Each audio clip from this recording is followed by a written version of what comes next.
Welcome to the Deep Dive. We've got quite an interesting source today. It's a review of Taylor Jenkins Reid's novel, Atmosphere. Yeah, and if you know TJR's work, you might be thinking, Hollywood glam or rock stars. Exactly, but this review makes it clear she's taken a hard left turn, hasn't she? Completely. We're talking 1980s NASA, the space shuttle program. Very different territory. Okay, so let's dive into this review then. Our goal today is to really unpack this specific analysis you've got here, pull out the key insights. What makes this book tick? Yeah. Why is it a notable move for her? And, should you maybe pick it up? What really jumped out? Well, the main thing from the analysis is just how much of a departure it is. It's framed as historical fiction, pretty technical in parts. Right. But it blends that rigorous 1980s space race science with a very human story. Specifically, a hidden romance right in the middle of it all. That mix sounds fascinating. Science, big ambitions, and a secret love story. All set against the space shuttle. Not your typical NASA novel. No, definitely not. And the analysis really flags that fusion as key. You've got the scientific drive, the sheer scale of trying to get to space, pushing limits. And woven right into that is this personal relationship that, well, it had to be secret back then. The personal stakes were huge. So let's track the story as the review lays it out. Where does it start? Who's our main character? So the analysis introduces us to Joan Goodwin. She's an astronomy professor, finds a kind of solace looking at the stars, seems a bit more grounded, maybe quieter. She's also an aunt. Okay, and what's the spark that sends her into NASA's orbit? History, basically.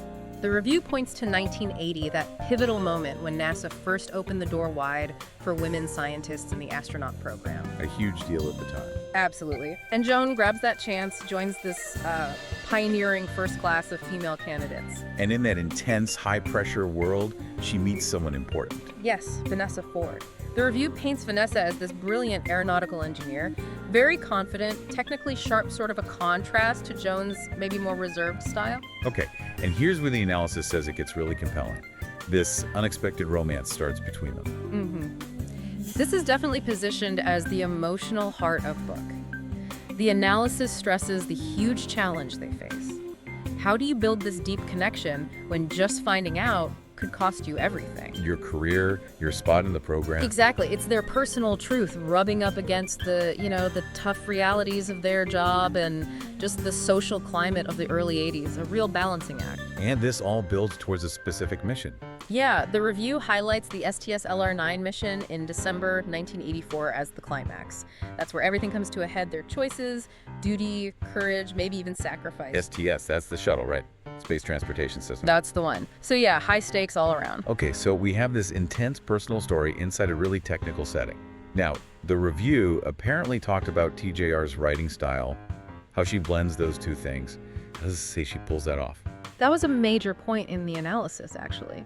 It really praised her versatility, said she manages to weave in all these complex technical bits, astronomy, NASA ops, flight physics, you name it. But she does it alongside these really intimate character moments, making it all work together. So it doesn't feel like you're reading like a technical manual on one page and a romance novel on the next. Precisely. The analysis stressed that it's not just info dumping, it's about making both the science and the feelings accessible. You get the authenticity, the details are there, but apparently without it being overwhelming, you feel the world without needing an engineering degree, That sounds like a tricky balance to strike, especially with NASA history. Let's talk characters then, because the review suggested they're a real strength. Oh yeah, described as incredibly rich. Joan Goodwin, the protagonist, is flagged as one of TJR's most nuanced characters. She's smart, principled, but she's on this journey from self-doubt to self-acceptance that kind of mirrors her astronaut training. And Vanessa, her counterpart. Vanessa is seen as the perfect foil. Confident, knows her stuff technically, not afraid to push back against authority. Okay. And the analysis really emphasized the beautiful authenticity, that's the phrase used, of how their relationship develops. Makes their struggles feel very real, very impactful. And the people around them, are they just sort of background? No, not at all, according to the review. It mentions the supporting cast is strong, points to a character named Lydia Danes, who apparently goes from antagonist to ally, which sounds interesting. Yeah. There's another couple, Donna and Hank, whose relationship kind of contrasts with Joan and Vanessa's hidden one.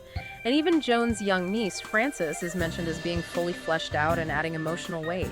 Sounds like a well-populated world. Definitely more than just set dressing. Okay, let's shift gears a bit to the deeper, Steve. What themes did the analysis find running through the story? There were several big ones identified. A major one is that conflict between, living your own truth versus what your professional ambition demands, especially back then. That must create enormous tension for the characters. You think so? The analysis also mentioned themes TJR often explores, like chosen family versus biological family. And the whole idea of scientific discovery, it's presented as both wonderful and a heavy responsibility. Right, the wonder and the wait. And looking outward, the review picked up on the evolution of social acceptance, how institutions change, or maybe how they resist change. Reflecting the real-world barriers women face then. Exactly. And tied into that is the theme of courage. Not just the obvious physical kind you need for spaceflight, but also that quieter, maybe harder, moral courage to be authentic. Those are some pretty profound ideas to explore. The review also seemed impressed by the historical accuracy. How well does it stick to the facts based on the analysis? It gives the author high marks there. Says the portrayal of NASA culture, the specific technical hurdles of the early shuttle era, the whole 1980s social vibe, it all feels really authentic, like she did her homework. So it feels grounded, lived in? That's the impression the review gives, yeah. It does acknowledge, some dramatic license is probably taken. It is fiction, after all. Sure, standard practice. But it stresses that the core historical elements, the setting, the challenges, they feel faithful. Which adds a layer of credibility, doesn't it? Yeah. Okay, let's talk about relevance. Why might this book resonate now? What did the review suggest about its contemporary impact? This was interesting. The analysis positions atmosphere as landing at a pretty timely moment. You've got all this renewed buzz around space with private Like companies. SpaceX, Blue Origin. And alongside that, these really important ongoing conversations about inclusion and diversity in STEM fields. Who gets to participate? Who faces barriers? It connects those past struggles to today's discussions. Exactly. The novels look at overcoming institutional barriers, the personal courage involved. It apparently echoes directly with current debates about equality and representation in science, and honestly, beyond science, too. It feels like looking back to understand the present, almost. Now, how did the review compare this book to TJR's big hits, like Evelyn Hugo or Daisy Jones? Well, the analysis clearly marks it as a departure in terms of setting. No Hollywood backlots or tour buses here. Definitely not. But it also notes that it keeps her signature emotional depth. That focus on complex, compelling characters is still very much there. It's seen more as an evolution, like she's taking her strengths into a new arena. Okay. And did the review compare to any other books or authors?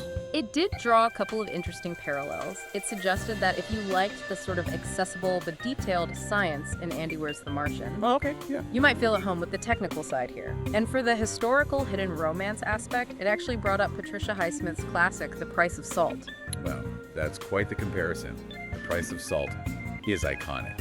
So, putting it alongside both The Martian and Price of Salt, that's saying something. It really is. High praise for both the technical and the emotional strands. So let's bring it all home. What was the final verdict from this review? The bottom line. The analysis basically concludes that Atmosphere is both a significant departure for Taylor Jenkins Reid and a really successful one, an evolution. So a bold move that paid off. That seems to be the core takeaway. It manages to successfully combine that technical precision with genuine emotional resonance, creating something pretty compelling. And who did the review suggest would enjoy this most? Who's the target audience? It casts a pretty wide net, actually. Fans of historical fiction, especially with that science angle, readers looking specifically for LGBTQ plus historical romance, space buffs, obviously, Right. people who just love strong, character-driven stories, and of course, existing TJR fans who are curious to see her try something new. Sounds like it could appeal to quite a few different groups. Any downsides mentioned? Any minor quibbles? The review did mention, I think, occasional pacing issues, and maybe some moments where the technical detail might feel a little dense for some readers. Okay, minor things. Yeah, presented as minor flaws, not deal breakers. Didn't seem to take away much from the overall positive assessment. A few small bumps on an otherwise smooth flight to the stars, maybe. Something like that, yeah. Well, this has been a fascinating deep dive into this review of Atmosphere. It sounds like TJR really pulled off something special here, moving into 1980s NASA, telling this story of big science, forbidden love, complex people. The analysis definitely highlighted her skill in finding those very human stories, even inside these huge technical, historical moments. It's quite a feat. And as the review so nicely put it, even though the story reaches for the stars, maybe the novel reminds us that the biggest journeys aren't always outward, but inward, the ones that lead us back to ourselves. That's a really powerful thought to end on. It really is. Thanks for joining us on this deep dive today.